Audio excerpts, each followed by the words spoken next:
दिया की अमावस की कहानी। यह कहानी आषाढ़ माह की अमावस्या को सुनी जाती है।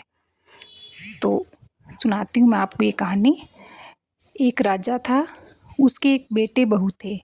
बहू एक दिन घर में से मिठाई चुरा कर खा गई और चूहों का नाम लगा दिया।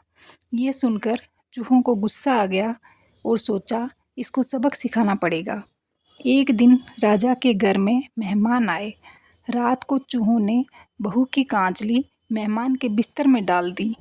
दिन होते ही घर में शोर मच गया। नौकर कहने लगे, छोटी बहू के वस्त्र मेहमान के बिस्तर में कैसे पहुँचे?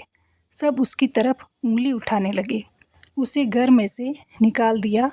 बहू का रोज का नियम था शाम सुबह दिया जलाना, दिया की अमावस्या को मीठा बनाना, दिए की पूजा करके भोग लगाना। ये सब काम बहू ही किया करती थी।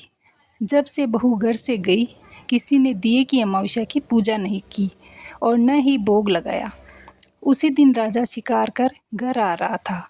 एक झाड़ के नीचे ठहरा तो उसने एक अचंभा देखा। नगर के सब दिए अदृश्य रूप लेकर झाड़ पर बैठे थे। आपस में बात कर रहे थे, किसने क्या खाया। उनमें से एक दिया बोला, मेरे जैसा इस बार कोई नहीं होगा। मुझे हर साल राजा की बहू पूजती और जिमाती थी, पर अभी वो नहीं है। वो एक बार घर की मिठाई चुरा कर खा गई और चूहों का नाम लगा दिया।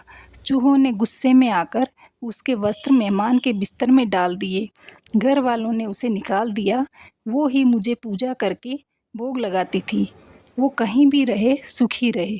सारी बात राजा ने सुनी और सोचा बहू निर्दोष है।